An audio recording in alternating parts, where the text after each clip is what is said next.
1公里内已探测到305万界主，612名不朽，合围的人数还在不断增加。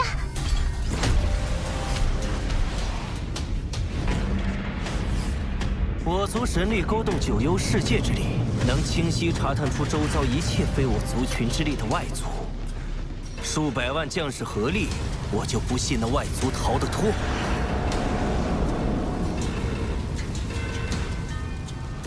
殿下，9层包围圈已部署完毕，传令，收网，层层筛查。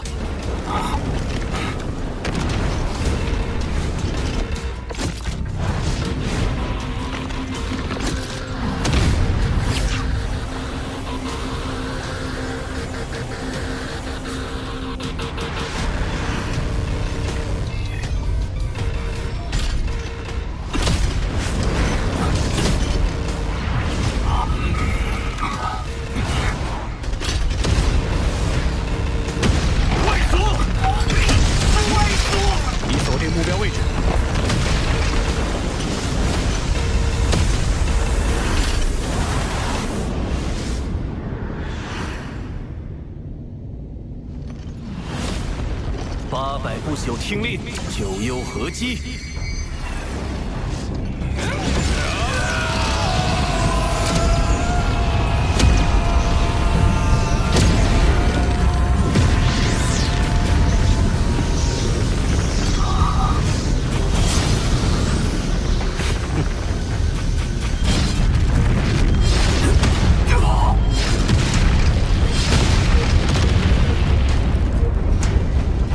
外族不朽已死，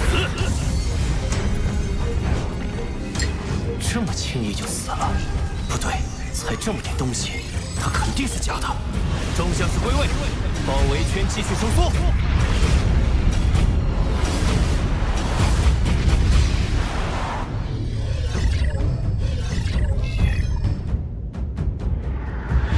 硬碰硬我毫无胜算，只能派不朽奴仆幻化成我的模样，暂时拖延时间。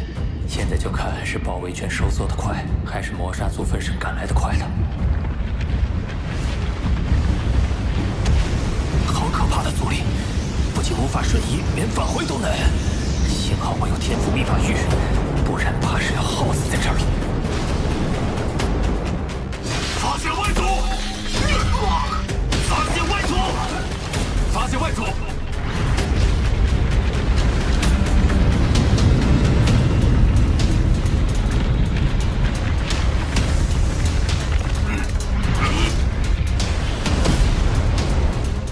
果然，按照原计划，扫灭一切外族，绝不放走一个。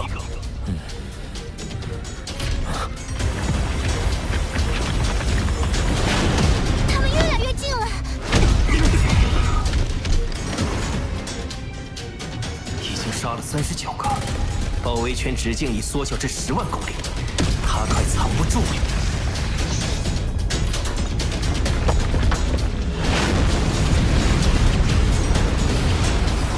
抓到你了！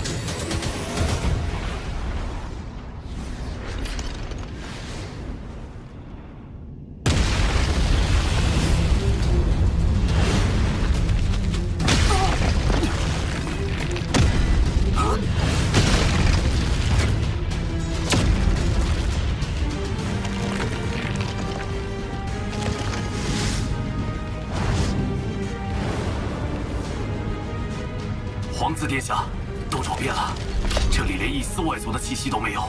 怎么会？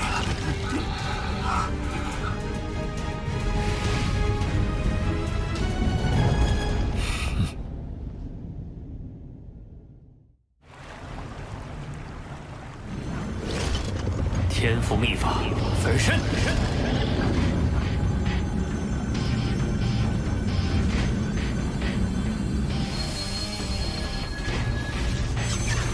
世界树的生命层次接近我体内世界孕育的极限，是成功还是？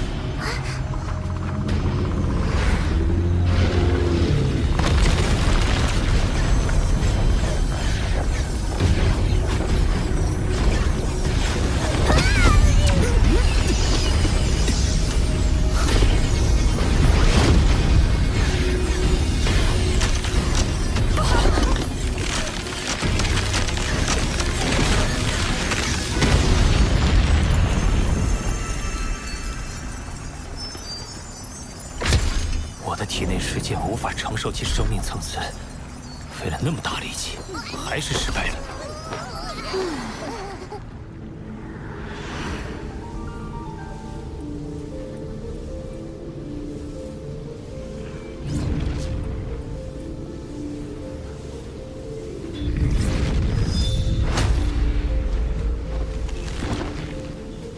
身体大小决定着神力多寡。若第三分身拥有足量神力供给，可大大提高我的保命能力。还有什么借助其特殊生命，像世界树那样拥有庞大身体，适合作为我的第三分身？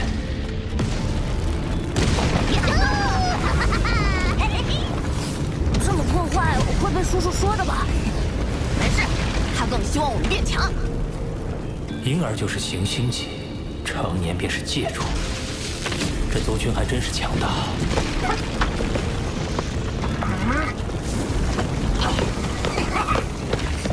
你们这些黄海孕育的，只有成为不朽，才有资格通过九幽漩涡去这一方世界之外瞻仰祖海的壮阔。九幽漩涡，他口中的祖海是指九幽之海吗？哼，而我，嘿嘿，可是吸纳祖海中的精华诞生，你们就该封我为首领。吸纳祖海精华，九幽一族是能量类生命，诞生的方式果然特殊。黄海108座都位于九幽世界的中心，备受礼遇，受无数子嗣朝拜，且禁止任何人触碰，未必比祖海差。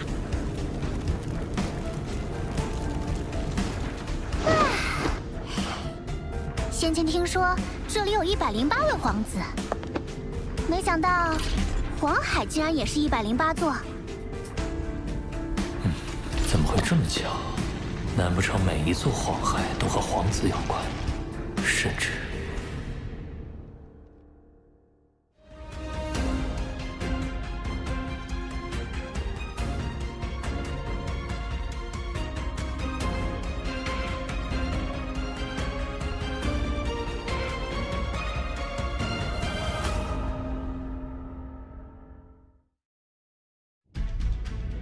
九幽皇子就是黄海，而九幽时空的主宰九幽之主就是九幽之海。果然如此。九幽之主的地位之所以与我媲美，是因为他被击杀后很快就会现身，不死不灭。当年妖族的天狼之主和苍央之主联手追杀他至九幽之海。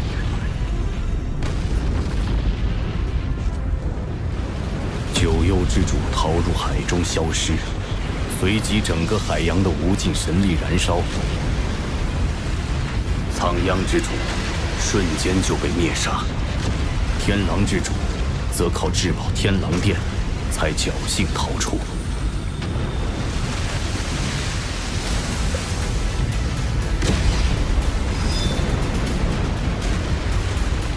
经此一役，众人才知那九幽之主就是九幽之海。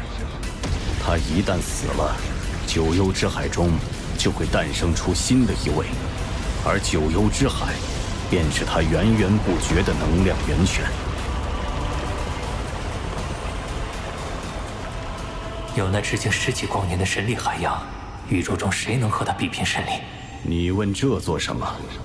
弟子在九幽世界中探查得知，九幽之主有108名皇子，共108座黄海，便猜测其中关联。我想孕育的第3分身目标就是那九幽皇子。哦，有108位共存，生命基因层次应该不会太高，孕育成功几率会更高。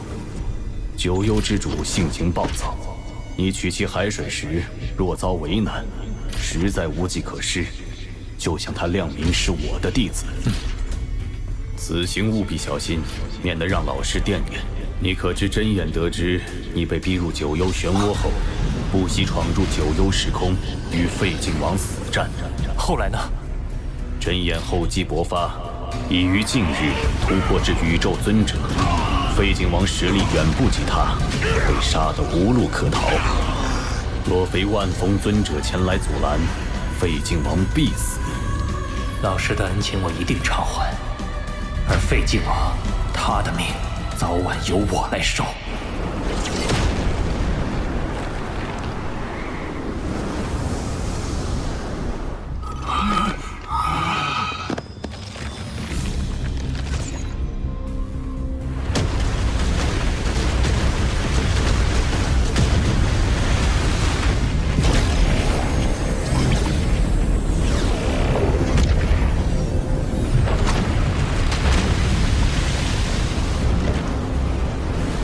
跪拜的那些，应是尚未孕育生命的借助级皇子的黄海，适合孕育分身。你呆站在这干什么？啊！欣赏黄海的壮阔，一时愣神。小心点儿，海水严禁碰触。明白。希望九幽之主不会在乎这点海水。为了第三分身，为了将来的机遇，拼了！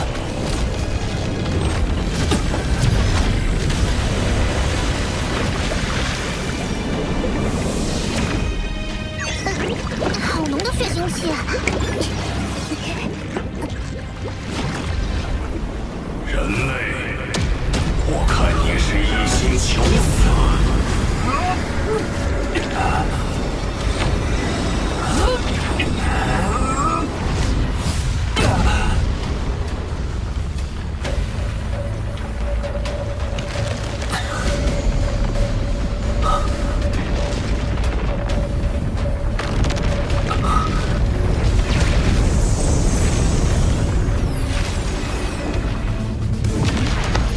拜见九幽之主。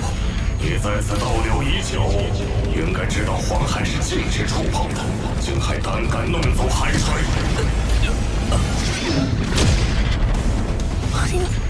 好强的杀意！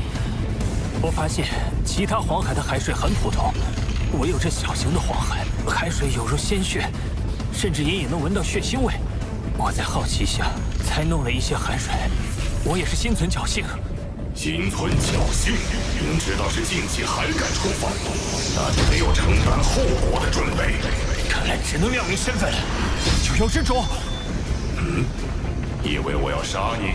我本想杀了你，但你刀河王是我祖神教外围组织内定的吸纳成员。你若愿意成为我九幽一脉的护教使者，我便饶你一命；不接受，你知道后果。为的是这个。听说修炼兽神之道之5重传承者，就必须加入祖神教外围组织。你加入本就是迟早的事。加入还是不加入？拜见护教神主。你倒是聪慧，这是祖神令，你可借此与祖神教联系，切勿丢失。明白。去吧。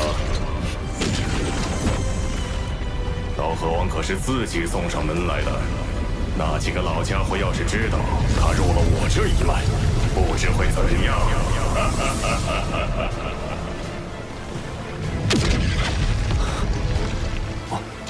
我竟然到了九幽时空之外！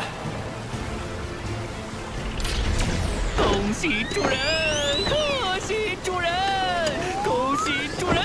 哎，哼！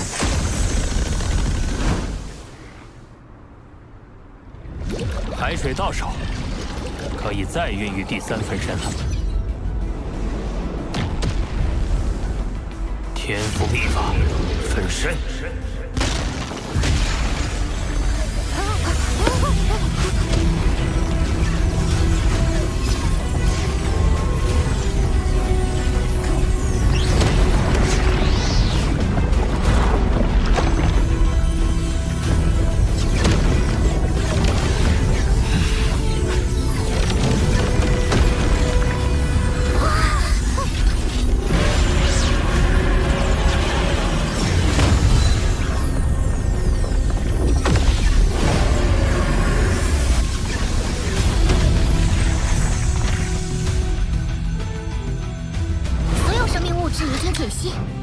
开始真正孕育，预计时间600年。成功了！将来我便会拥有无穷无尽的神力源泉，即使陨落，也能再度诞生。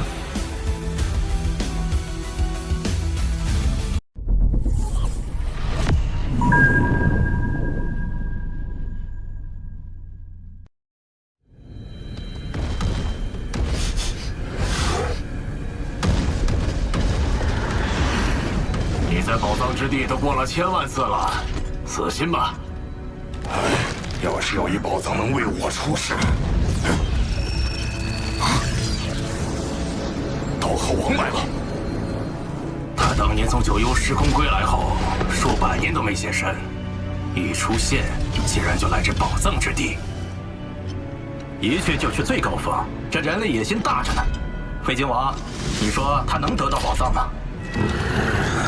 第3分身再过100多年就能成了。这些年来，我对空间法则的参悟也大有提升。在突破不久前，得先去试试能否触发为借助级传承者准备的宝藏。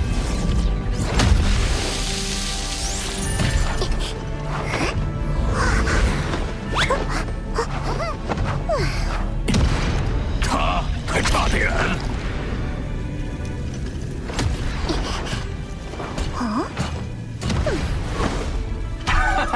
第2座也没反应。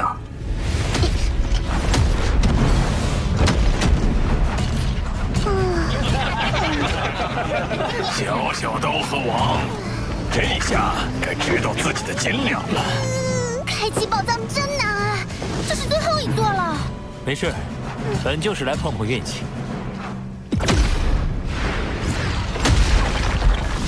宝藏！怎么可能？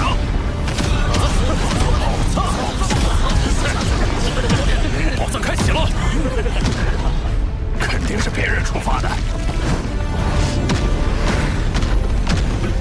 是我，刚才我碰了那棵树。不，肯定是我。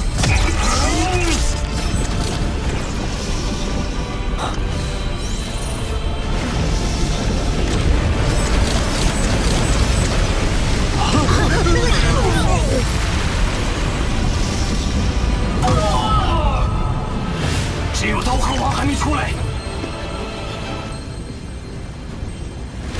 看来这宝藏属于我。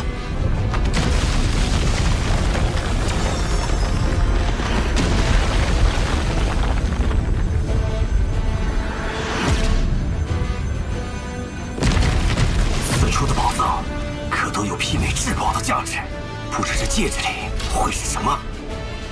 刀和王，日后我一定会让你明白，自身实力才是根本。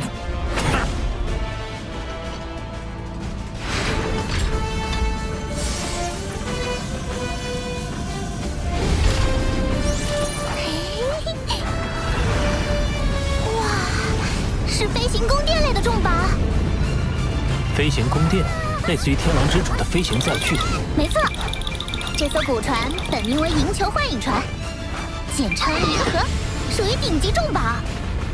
在你能驱动星辰塔前，它是优秀的过渡性载具。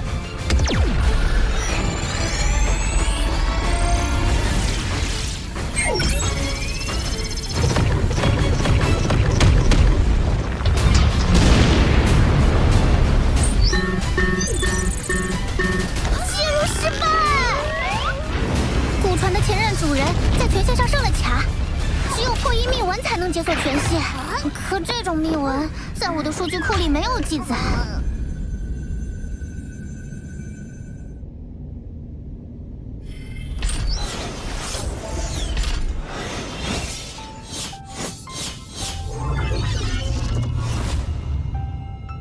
原来是他。这位乘风前辈是？乘风，祖神教最早时期的8大兽神之一，与后天凭借修炼成为兽神的存在不同。自宇宙诞生之初，他便融合本源法则，化身为兽神，属于天生兽神。他实力强大，只是天生兽神凝聚宇宙精华而生，无论鳞甲、皮毛、血液，都具有奇效，是强者眼中的珍宝。包括你使用的血络晶，也是天生兽神留下的。至此，你应能猜出乘风的命运。血落世界的兽神遭强者围杀而死，那乘风前辈也……他早已陨落。哪怕是天生兽神，也逃不过弱肉强食的铁则。于我们人类而言也是如此。罗峰，你是我族将来的支柱，要想保护族群，就必须保证自身实力。眼下，你虽已濒临突破不朽的关口，但唯有先提高生命基因层次，才能在突破后站到更高的起点。这是兽神之血，每滴血都由100颗血络晶凝聚而成。100颗。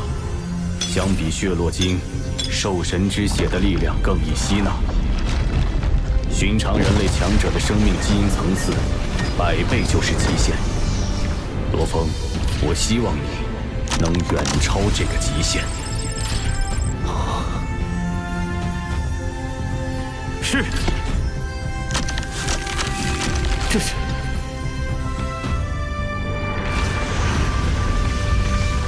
第3分身要诞生了。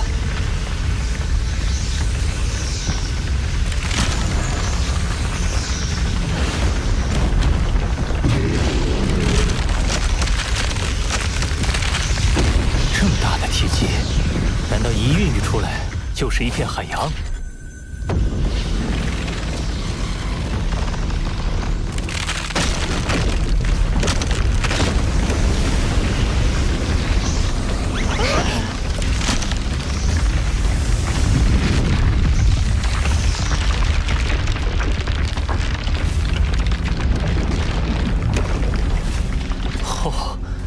这第3分身竟然是血肉类生命，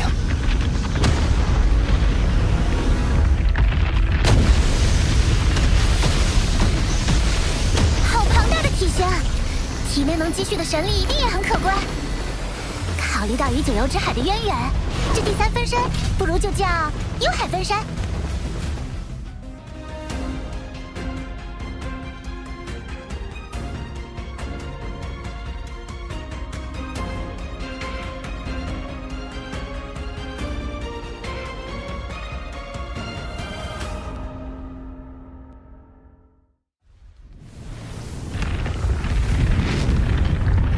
从此刻起，本尊和3大分身已定。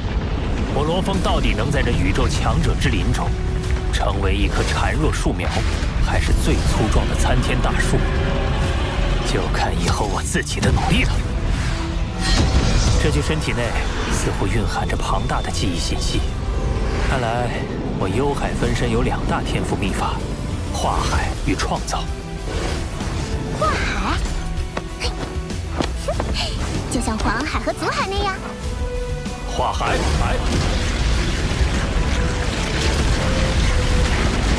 化海天赋能瞬间让分身化作无尽幽海，并且体积可不断膨胀，以此容纳更多神力。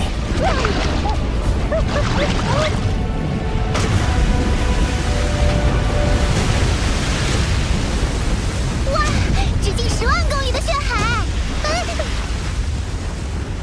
不过没法像之前那样自主移动了，而且没有分身，也就失去了作战能力。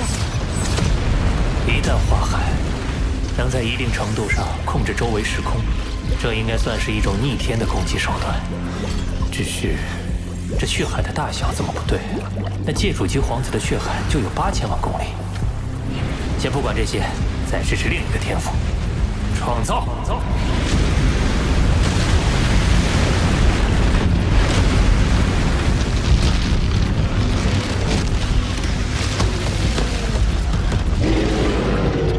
这是从无尽幽海中提炼出能量，再对生命基因进行组合，最终凝聚成生命。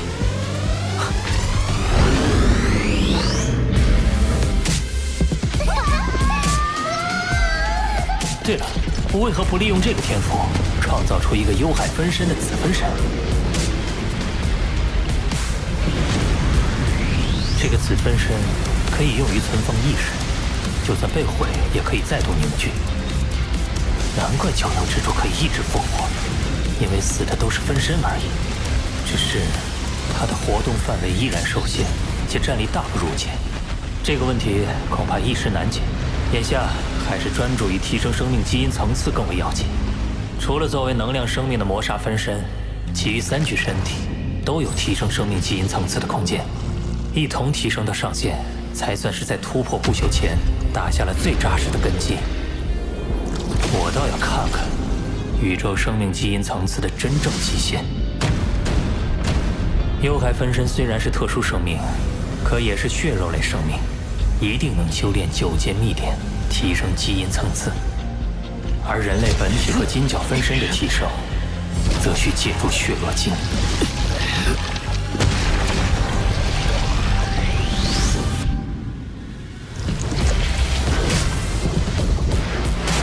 金角巨兽融合血络晶的数量已超300克，人类本尊却仅能融合82克。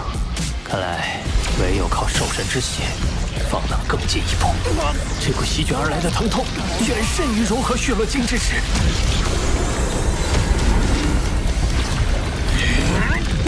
对9阶秘典第5阶的领悟，以为我和金角分身打下48倍生命基因层次的基础。如今，金角分身的基因层次已达6400倍，人类本体虽有不及，但也超过了3000倍。废镜王的基因层次也才2000倍，突破不朽后，他恐怕就不是你的对手了。3600倍，7200倍。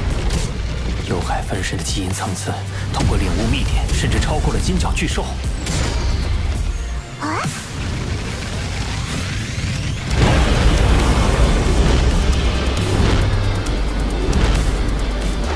突破了10000倍，而且仍然没有到达上限。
我的元核怎么了？元核得到蜕变，我的意识也被赋予了一段讯息。讯息是一套天赋秘法。我为宇宙。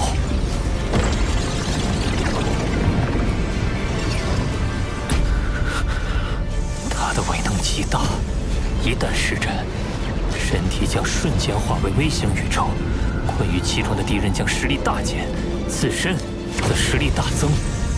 若是自爆，威力甚至堪比宇宙爆炸，可直接湮灭敌人。太离谱了！我跟着主人纵横宇宙这么多年，也想象不出它的威力。不过，该秘法耗费极大，以人类本体和金角分身的神力，甚至不足以施展一次。就算是神力最充沛的幽海分身，也会在施展10次后燃尽身体，而之后的神力补充又会十分缓慢。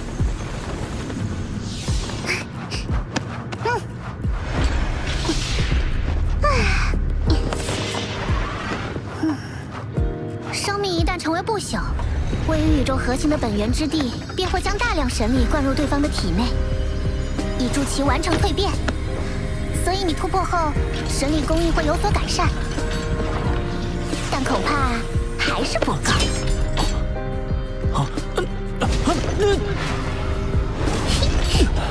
除非你在成为不朽前，最大限度提高神力的承载力，便可在突破后受到更多的神力灌注。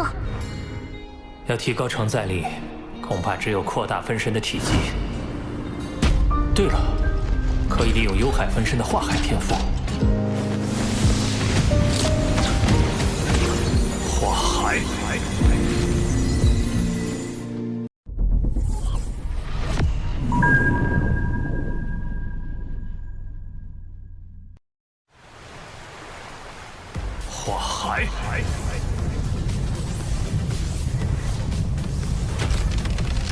幽海分身化海之后，虽然会失去一个强大战力，但相应的却能获得一个容纳神力的巨大海洋。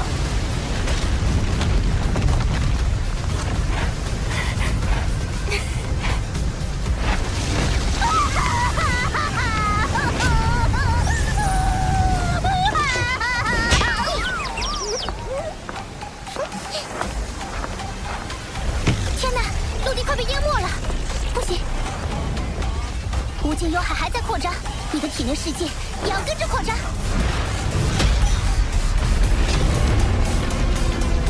快吃！吃完以后，用你的能量扩大体内世界，我可不想被淹。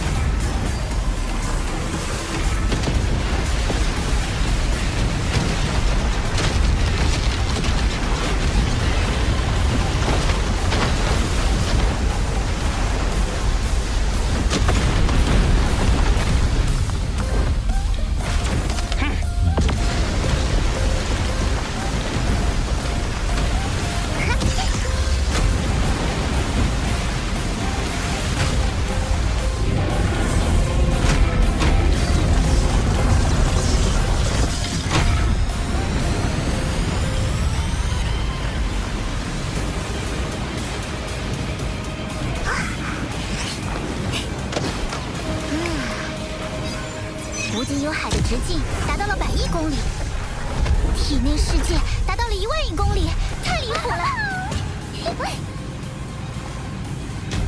终于，我的生命基因层次和神力承载的能力都已到达极限。主人，放心，一切顺利。很快，我就会着手准备突破不朽。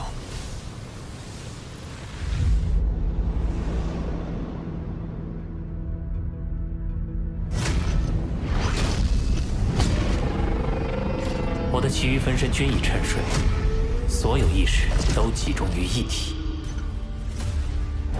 全力以赴进行突破。元河是我长期以来的命门所在，然而突破不朽势必要连接宇宙本源之地。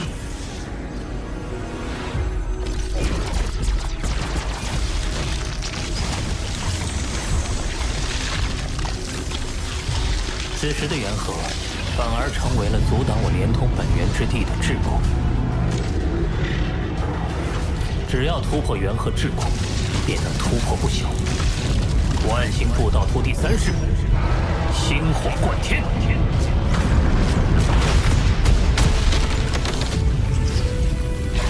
怎么可能？给我破！破！破！破！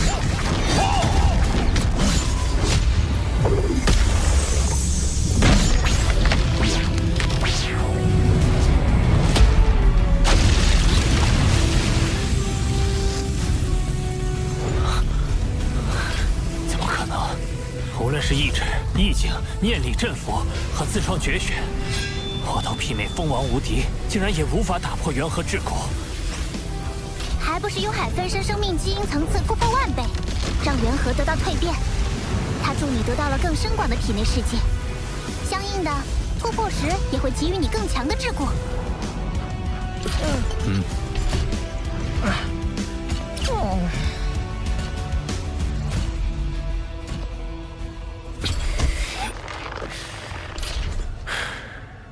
一饮一啄，但他真的要我耗费100万年，创造究极第3式才行。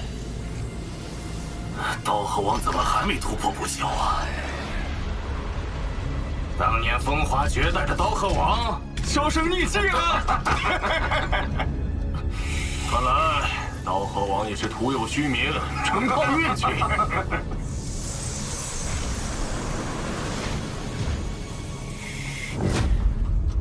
我竟然变得这么急躁，我何不在宇宙中早上一遭，看看这万物乾坤？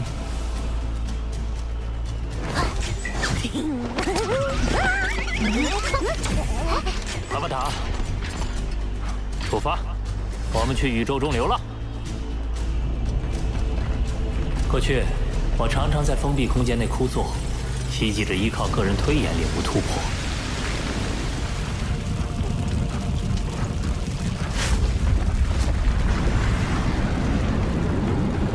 直到我亲身前往宇宙流浪后，我才发现，宇宙处处都蕴含着本源法则的痕迹。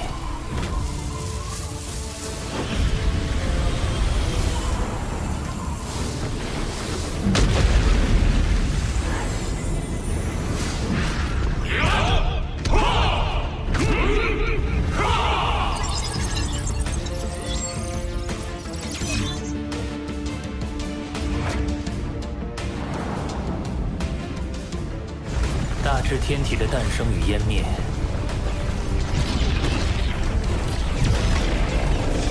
小至水滴荡起的涟漪，都与本源法则息息相关。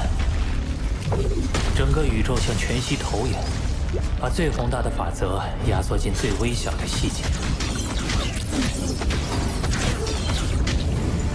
这点滴的积累，都成为了我突破的灵感源泉。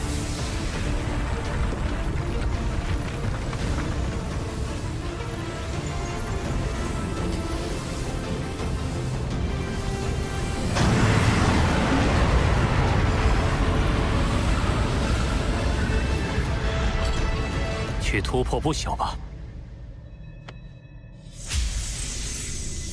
无需坚定内心，因为内心自然而然有如浩瀚星空，不可撼动。无需抵抗幻境，因为幻境和真实宇宙比，更不堪一击。论意志，我恐怕也不亚于宇宙霸主们。破之过，成就不朽。星火贯天，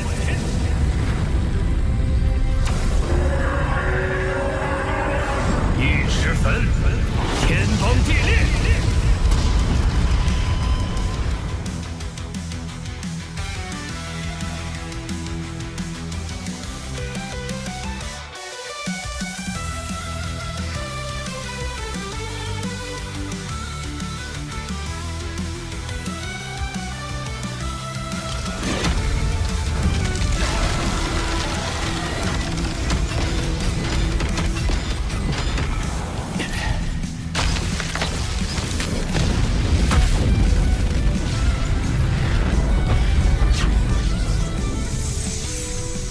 金之本源法则降临。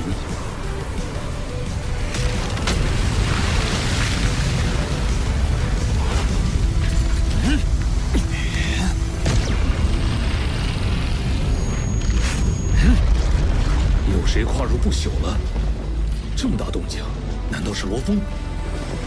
这金之本源法则已经笼罩整个千宝河。寻常高手跨入宇宙尊者，也不及这威势的1/1。哈哈哈，爽！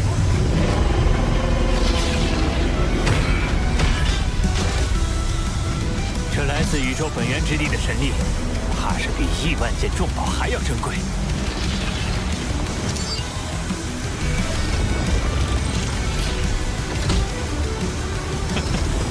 痛快！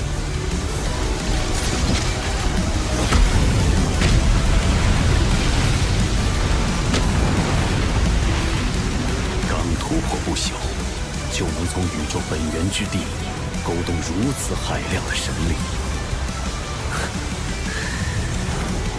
我人类之中，怕是很快就要诞生一个震慑亿万族群的超级存在了。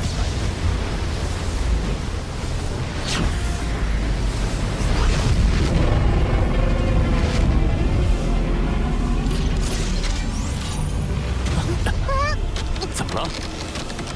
你刚成为不朽，体内世界还能维持，但迟早它是会分裂崩塌的。你需要尽快将体内世界与外界空间相结合，形成真正稳定而强大的空间，也就是神国。看来庆功宴只能以后再办。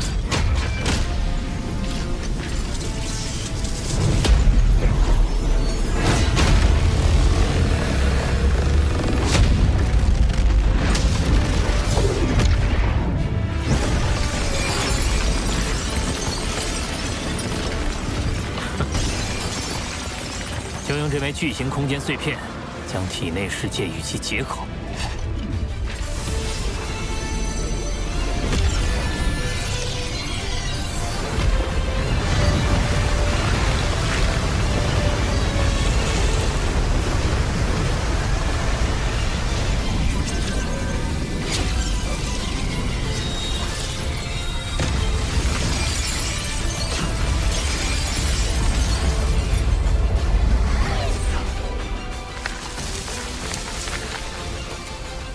原本虚幻的体内世界，在结合过程中变得稳固。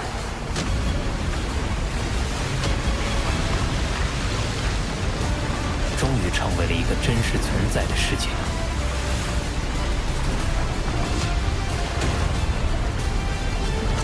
我与神国已然合一，如今神国以替代元核，成为我的命门。同时，我以无尽幽海为根基，结合天赋秘法和神国威能，可使我战力暴增，甚至足以灭杀宇宙尊者。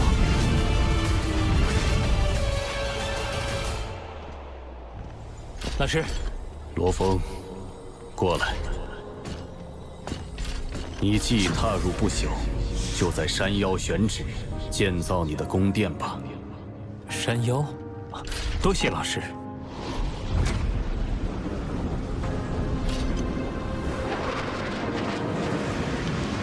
是刀河王，他怎么到山腰来了？按惯例，不朽居于山脚，尊者居于山腰。混沌城主给你的可是尊者规格的待遇。罗峰，前辈，你来这里可是找你的真言老师？不，我是在这里选址建造宫殿。你可知未经允许，不朽不可以在此逗留，妄论建宫殿。前辈，这其实是混沌城主老师的安排。哦。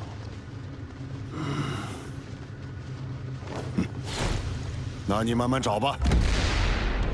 此处向来只有宇宙尊者可住，可罗峰居然破例，如何让诸多强者们信服？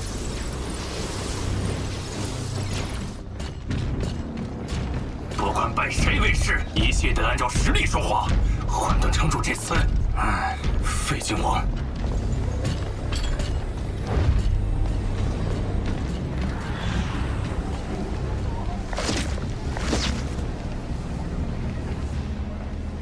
你来干什么？